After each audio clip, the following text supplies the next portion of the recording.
Well, it's my great pleasure to introduce Guy Green, who will open the convention and make the initial address.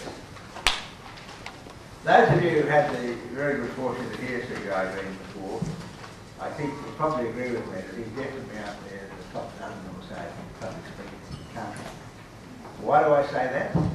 Because he can say in 30 minutes what the average person can stumble across in about 2 hours.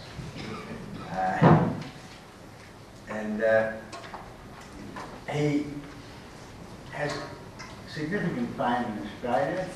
He's one of the people who's made good in his home state. As far as I can tell for sure, the only time he's ever worked outside Tasmania was when he was acting administrator of the Commonwealth, when there wasn't a Governor General, whilst Sir Guy was Governor of Tasmania.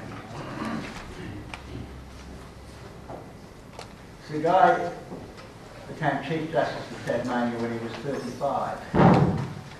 Now, most people when they're 35, if they're in law, are probably still struggling to establish a practice. He served for a long, long time as Chief Justice, and then he became Governor of Tasmania. He lives here in Battery Point, although he went to school in Launceston, and by chance our President, Brian Walpole, he went to school at about the same time. I'm not sure of the exact date. Sir Guy holds a very large number of offices still. He may be sort of retired. But they're all, not all of them, some of them are listed on page 4 of the program. There's no point in me reading them all out to you, because I think everybody here can read just as well as I can. There's only one thing I hate more than people reading from books in public is people reading their slides on a PowerPoint presentation. I think that should carry at least 20 years hard labour.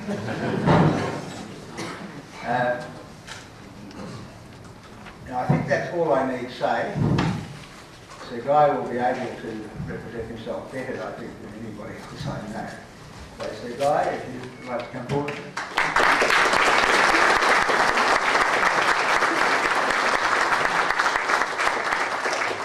just been reminded to tell you to turn the mobile phones off.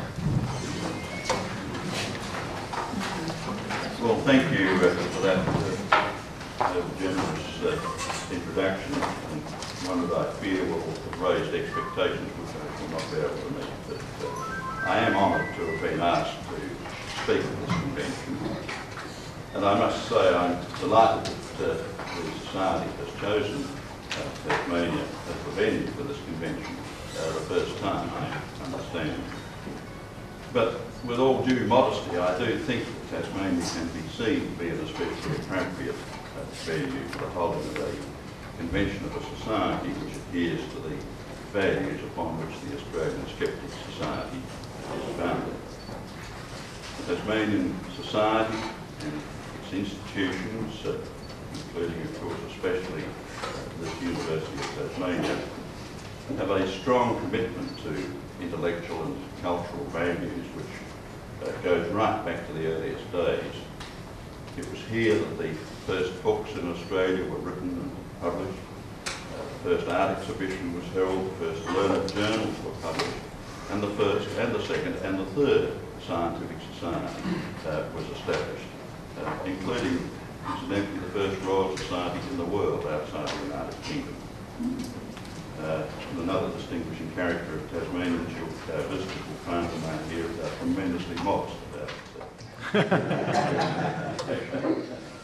Now, in this address, I'd like to make some preliminary observations about the concept of skepticism, and then move on to a discussion of some problems about the methods and perception and application of science today, with particular reference to environmental science.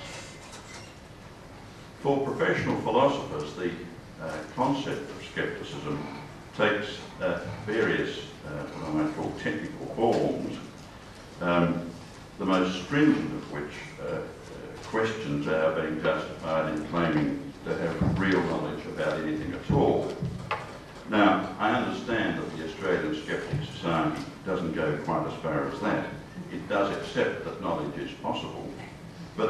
rigorous about the conditions under which we should do so. And I see scepticism, and I think this is broadly the way the society sees it, as having two main components.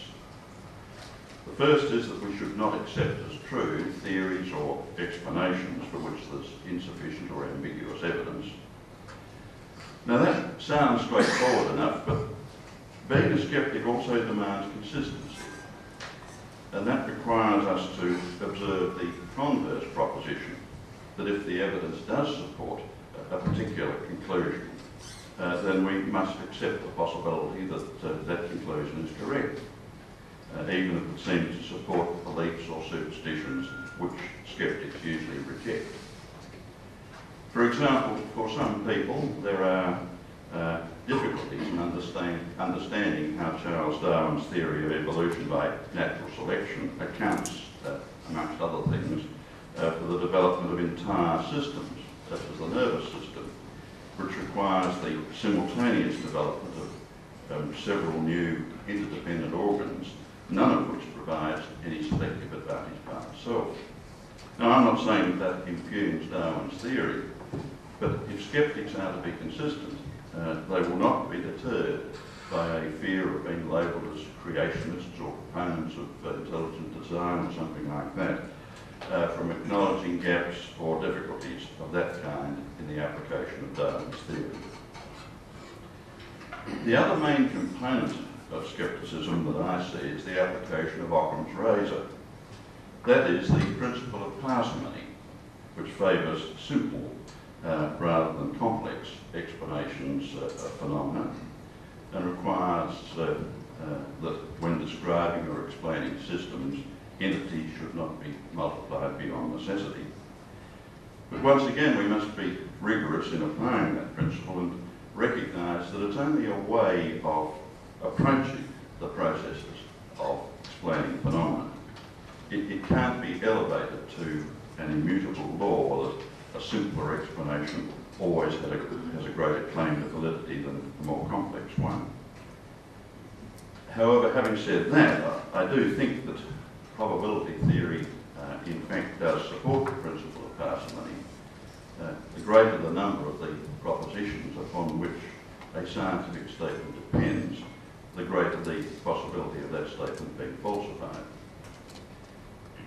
We should also recognise that it's not only occultists and mystics and others of a like complicated tendency who should be subject to the discipline of Occam's razor. Some inhabitants of academia need to be reminded of it too.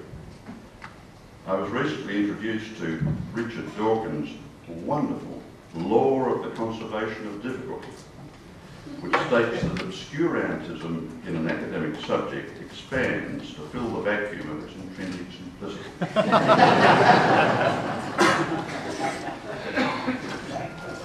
I'd like now to move to the main part of this talk. In the whole of human history, there's never been a phenomenon comparable to the advances in science and technology and the corpus of knowledge generally, which started at the beginning of the scientific revolution in the 17th century and it's continuing today at an accelerating rate. But impressive as those developments have been, we cannot be complacent about it. In fact, as a society, we are not as intellectually sophisticated or mature as we would like to think that we are. Even in this 21st century, we are subject to influences which can impair or even corrupt the doing or application of science. And this is the case especially in the field of environmental science. Now this morning I want to discuss three kinds of such influences. First, the corruption of science by dogma or ideology. Secondly, a failure to understand the essential nature and limitations of science. And thirdly, a principle which is a product of a combination of both of those vices. Dogma is one of the oldest and most insidious threats to the advancement of science. Famous examples include the Church forcing Galileo to recant his claim that the Earth is not the centre of the world but moves around the sun, an injunction which the Church imposed not because it had scientific evidence to the contrary, but simply because Galileo's assertion was in conflict with the doctrines of the Church.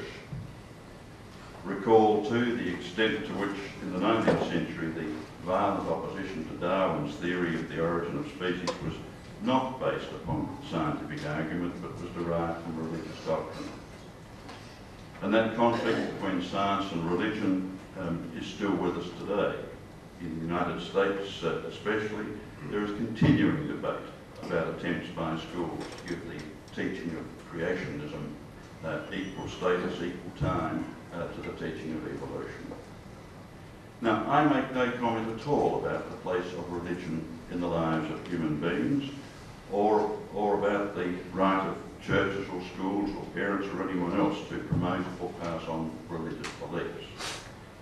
The point I'm making is that religious beliefs and scientific reasoning occupy quite distinct domains which should not be confused with each other, and that when they are confused, science is corrupted.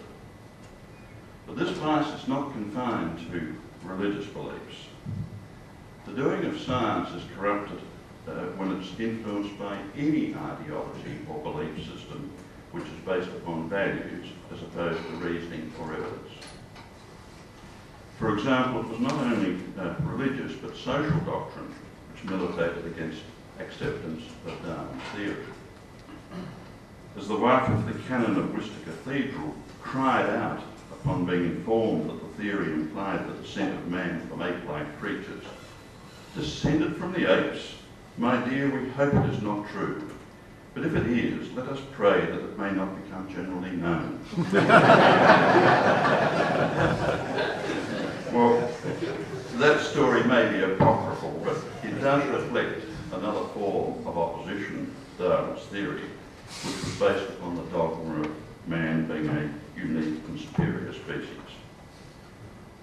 A more recent example of the malign influence of ideology upon science occurred in the 1940s when scientists in the Soviet Union were forced to accept Denisovich Lysenko's fallacious theories about the inheritance of acquired characteristics, not because they satisfied the criteria of scientific acceptability, but because they supported a particular form of Marxism favoured by that well-known scholar Joseph Stalin. Now, that was a particularly serious episode. It resulted in the persecution of geneticists who disagreed and the discrediting of Soviet biology and agricultural science for a generation. Now, those examples are not isolated curiosities in the history of ideas. The influence of ideology upon science is still very much alive today. In a major work about to be published, Professor Ainsley Kellow, who's the head of the School of Government at the University of Tasmania, convincingly demonstrates the existence of what he calls the virtuous corruption of environmental science, by which he means the corruption of science in order to serve what is seen as a good cause. Lysenkoism might appear to be a rather extreme example of social and political factors influencing the conduct of science, he observes. But he continues, there is ample evidence that much of the science relating to environmental problems is at risk of being contaminated by similar influences. One of Professor Kellow's many telling examples is the saga of the listing by the World Conservation Union of a sort of mountain goat named Pseudonavibos spivalis as an endangered species. Now, in fact, as Professor Kellow comments, the WCU's assessment of the risk of extinction of the species, and I quote, would have surprised many scholars because it's clear beyond a reasonable doubt that Pseudonavibos was more than extinct, that it had not just ceased to exist, but that it had never existed. It is in fact a mythical animal. But despite that, because it serves other agendas such as bolstering support for the preservation of habitats and biodiversity, and incidentally also serves the interests of the Cambodian traders who sell fake pseudo-Navitas horns to the other collectors and locals who believe that it protects them against the effects of snakebite, the existence of this mythical creature is still being asserted by the WCU to this day. Even when we enter the apparently value-free domain of mathematics, we find that science is subject to ideological corruption. In a recently published work, rather challengingly entitled Useless Arithmetic, Why Environmental Scientists Can't Predict the Future, the authors cite many examples where quantitative mathematical modelling has been corrupted by ideology. They include the Club of Rome's famous 1972 report called The Limits to Growth, which used modelling to support their prediction that by the year 2000, societies around the world would be subject to catastrophic breakdown as a result of the total exhaustion of all natural resources and massive environmental destruction. Now that's more than an example of a failure of a grossly defective model, although it certainly was that. I cited as an example of the corruption of science because of the telling comment made by a Club of Rome official shortly after the report was released, that the idea was, and I quote, to get a message across and to make people aware of the impending crisis. In other words, the authors of Useless Arithmetic comment, the model outcome has been determined before the model was run. Finding the truth according to a preconceived opinion or philosophy is a common flaw in applied mathematical modelling, and it's very similar to finding truth that matches one's religious faith. The authors cite numerous other examples to support their conclusion that many modelling studies are politicised, that their authors are not unlike religious fanatics, and that many engaged in mathematical modelling are very defensive about their work, with the result that it's not subject to the usual broad-based, vigorous debate, criticism and constant attempts at falsification that characterise good science.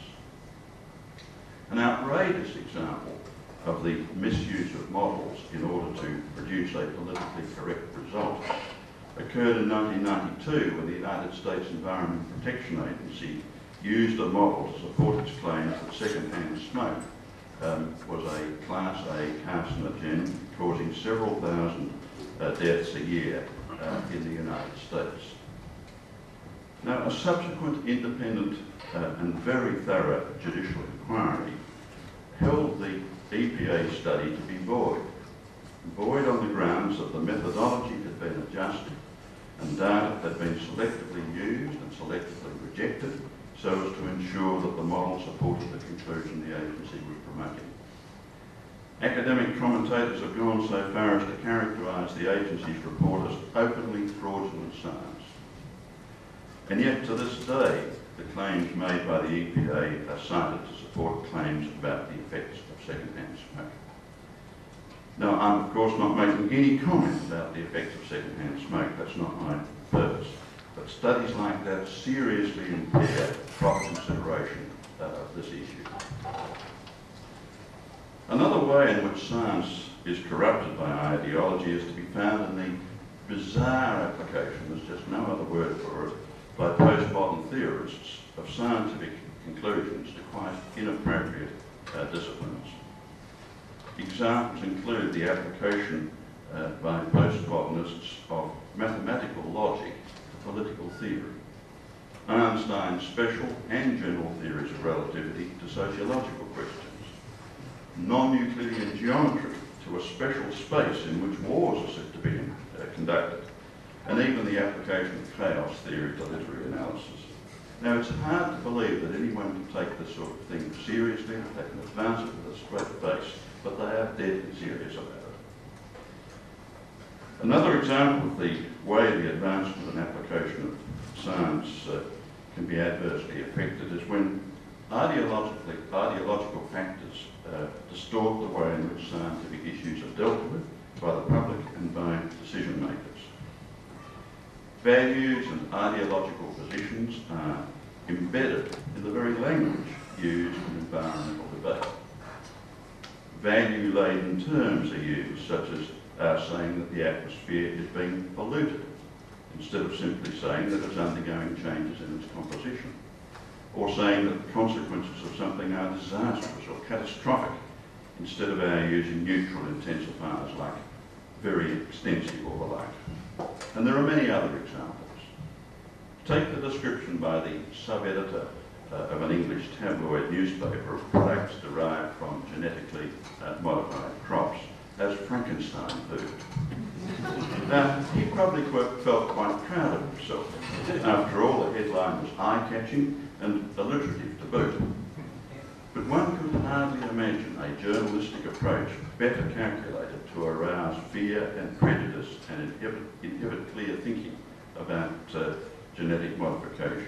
For millions of people, every time the issue of genetic modification of crops is raised, that phrase, Frankenstein food, will pop into their minds.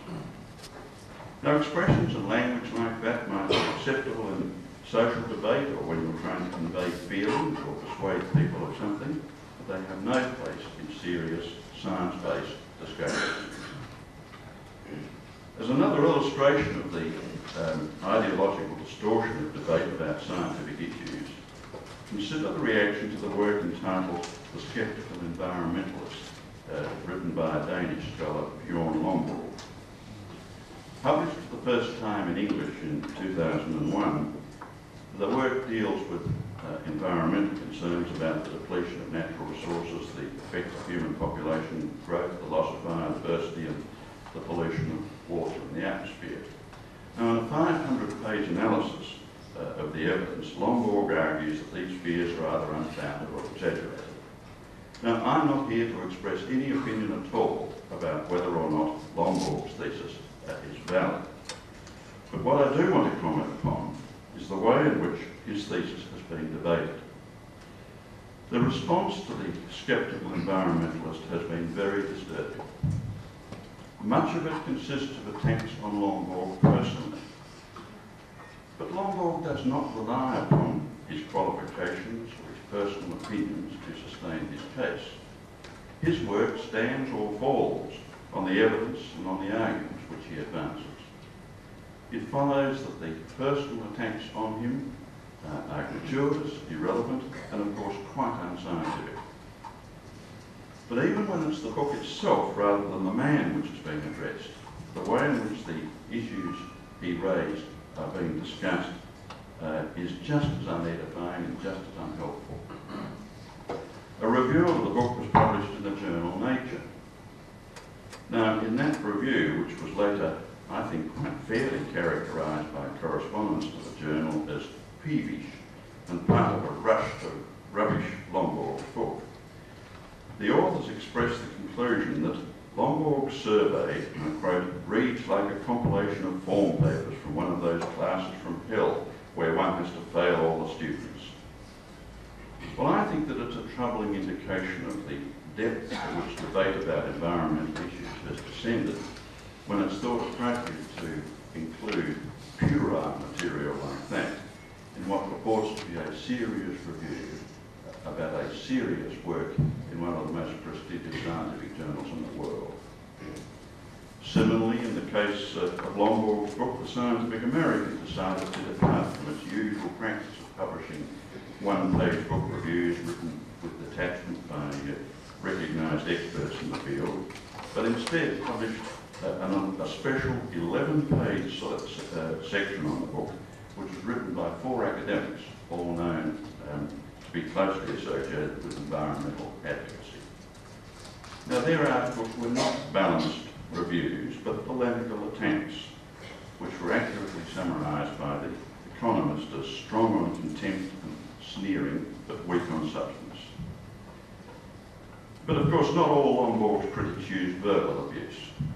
In September 2001, at the launch of Lomborg's book in an Oxford bookshop, Mark Lyons, a widely published writer on climate change, decided to present his thoughtful scholarly conclusions about the book by smashing a pie in Lomborg's face. Now, the personal attacks on Lomborg and the partial and intemperate reviews of his book represent a serious departure from the norms of scientific debate and academic behaviour. And that's bad enough in itself. But by perverting debate about the issues which he raises, the most serious casualty is science itself. Now, let me turn now to the second trend, which is subverting the doing and application of science. Failure to understand the essential nature and limitations of science and its methodology. The phenomenal growth of scientific knowledge and its impact on just about every aspect of our society has given rise to an exaggerated belief in the capacity of science to provide us with complete and conclusive answers to questions about the nature of just about anything. That sort of thinking is manifested in the emergence of the myth of certainty in science. Increasingly, the media and consumers and decision makers and the general community are demanding clear-cut, unequivocal answers to questions about everything, ranging from climate change, dietary requirements or genetically engineered crops to the efficacy of a new drug. But what they fail to appreciate is that all scientific statements are provisional only, and they're no more than the best fit for the data as they're currently known. So that it's simply not possible to give unqualified answers to questions of that kind. Unfortunately, it's not only non-scientists who perpetuate this myth of certainty in science. Some scientists themselves, through the confidence with which and the unqualified terms in which they express their opinions or report the results of their research, bear just as much responsibility for perpetuating this misconception of science. Another example of a failure to understand the nature and the limits of science is a belief in the capacity of mathematical models, usually computer generated, to provide us with knowledge of the real physical world. Now, there's no doubt that modelling is a very useful tool. It can generate hypotheses which might not have been conceived had we relied solely on human reasoning and imagination. It facilitates research and design and enables investigations to be undertaken and tests conducted that would be impossible to undertake otherwise. Indeed, models have proved so useful that it would be hard to find any field which doesn't rely upon some form of modelling.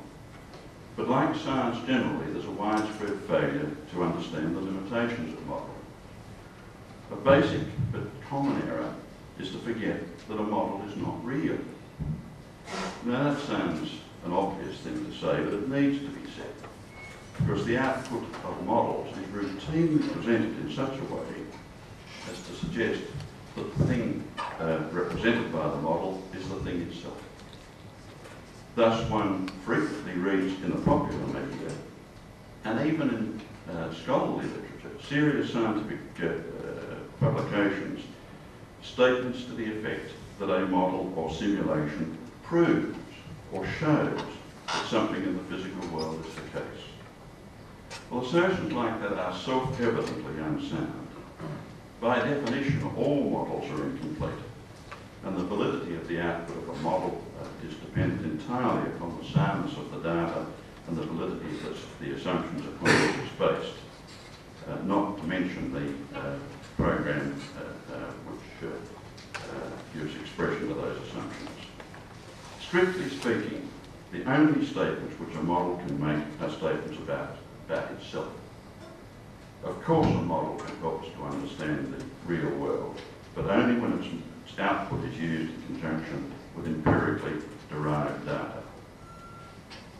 A dramatic example of over-reliance upon modelling was provided by the construction of the Millennium Bridge, pedestrian bridge across the Thames. Now, this magnificent structure had to be closed 2 days after it had been opened because the synchronised responses of pedestrians to random movements in the bridge set up dangerous oscillations. They couldn't even describe it by the wonderful phrase, synchronised pedestrian footfall.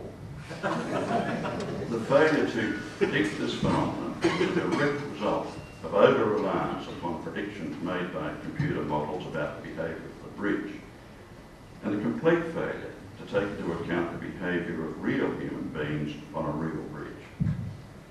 Another example was provided when a computer-generated model of the heart was used to persuade the United States Food and Drug Administration that an apparently dangerous effect reported by clinicians testing a new drug developed for hypertension and angina, Mibepredil, was in fact harmless. The drug was approved without further clinical tests, the first time modelling data had ever been the decisive factor in the administration's approval process. But shortly after its release, Mibepredil had to be recalled because experience with its use in the real world, as opposed to the virtual world of the model, showed that it did indeed have harmful interactions with other drugs. In the work to which I've already referred, Useless Arithmetic, the authors present a convincing case showing how inadequate mathematical modelling has proved to be in dealing with complex systems. The problems they argue do not just reflect defects in the particular models they cite, but is endemic to all modelling of any complex environmental or human process. In the case of climate change, they note some of the many variables and feedback loops ranging from heat exchange between the oceans and the atmosphere, variations in the Earth's albedo and the effect of cloud cover, through to long-term climate cycles, any one of which one reviewer observed could accentuate or ameliorate climate change and could do so with runaway dynamics. The author's treatment of the modelling used by the Intergovernmental Panel on Climate Change to predict sea level rise epitomises their argument. They point out that the IPCC used a pyramid of models to determine future sea level rise. Each model has its own set of unknowns and uncertainties, which feed into the next model, and the next, and the next. At the top of the pyramid are the models that put it all together.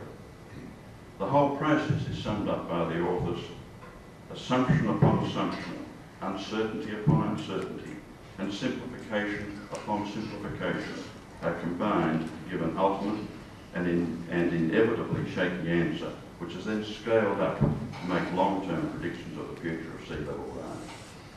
Now, it must be said that the IPCC itself properly expresses reservations about the extent to which these projections can be used to predict future sea level rise. But as the authors point out, and I think the experience of everyone in this room would be that the report is presented in such a way to the public and to decision makers that those reservations are hard to acknowledge. My third and final example of influences which impair the doing or application of science today is the way in which environmental science is flawed by the lack of intellectual discipline coupled with ideology, which are reflected in the formulation and the application of the precautionary principle. Now, the precautionary principle has entered the language. It's frequently referred to in discussions about environmental issues, and it's frequently referred to in regulatory regimes governing environmentally sensitive activities. But a threshold problem of applying the principle is that it is routinely referred to as if it had a single, universally accepted meaning. But it does not. When it first gained currency, the principle was generally understood to mean that where proposed activity might cause irreversible environmental harm, a lack of full scientific certainty is not a sufficient reason for not taking measures to guard against that harm. That's how it started. But over the years, the principle has been given dozens, literally dozens, of different formulations in international agreements and the legislation and policy statements of individual countries. Some make the principle applicable where harm is possible, whilst others make it applicable where harm is probable. Two quite different tests. And other formulations, including the well-known Rio Declaration, introduced the notion of cost-effectiveness into the application of the principle. Now, the fact that the principle is given different formulations doesn't invalidate the basic concept, but it does mean that to be meaningful, the principle has to be defined in the terms of the particular context in which it is being used. But unfortunately, in discussions about environmental issues, you'll routinely hear the expression precautionary principle being used without it being defined, with the result that the discussions are confusing and unproductive. But there's a more serious problem about the precautionary principle. The form of the principle most commonly advanced by environmentalists is that no activity should be undertaken unless it can be demonstrated that it will not cause environmental harm. Well, at first sight, that appears to be a nice, simple and reasonably defensible proposition. But when it's analysed, in fact, it turns out that it's impossible to comply with. Until we know everything about everything in the universe, it's a logical impossibility to prove a negative of that kind. That's brought home to us when we reflect upon complex or chaotic systems which are sensitively dependent upon initial conditions and in which even the most limited action is capable of generating large and unpredictable effects. In other words, we can never prove conclusively that a particular action will not have an adverse consequence somewhere in the world at some time in the future. It follows that that form of the precautionary principle precludes us from ever doing anything at all again. Now, in case you're thinking that I'm being a bit extravagant in my characterisation of where the application of that form of the precautionary principle leads us, let me cite a concrete example. You'll recall my reference to the inclusion of the mythical horned mountain goat, Pseudonabebus spiralis, as an endangered species by the World Conservation Union. Now, by 2003, the Union had reached the point where it could no longer ignore the expressions of doubt that were increasingly being voiced about the reality of this creature. So did that result in the Union removing it from the list? Not at all. They invoked, and I quote, the precautionary principle, which requires us to assume that the species did exist and may still exist. So there you have it. This wonderfully serviceable principle can be used to assume the existence of any species which you cannot conclusively prove does not exist. And according to that reasoning, it's now open to anyone to deem the existence of griffins and unicorns and the Loch Ness Monster or any other species, mythical or otherwise, whose existence fits their agenda. Now, in these comments, I'm not arguing against the concept of some kind of precautionary principle. Of course, we should be circumspect about taking action which might have irreversible environmental consequences. But if we are going to invoke the principle, we must define it and apply it with intellectual rigour. Now, let me conclude by saying that I'm not suggesting that the doing or understanding of science is universally flawed. In relation to the great bulk of science, that is simply not the case. But the examples I've given are sufficient to show that we can't be complacent either. It's intrinsically harmful when any field of intellectual endeavour is misapplied or is distorted by dogma or ideology, or its scope or methodology are not properly understood. But it's especially harmful in the case of science. The resolution of social issues and the development of government policy are today more dependent upon science than has ever been the case before. Predicting and responding to climate change, resolving issues related to genetic engineering or the management of water, energy or natural resources, determining policies in areas ranging from ageing and healthcare to defence or telecommunications are just a few examples of fields where the input of science is an essential component of the decision-making process. That's why it's important that we confront the sort of issues to which I've referred, and that's why the philosophy of the Skeptics Society has never been more important than it is today.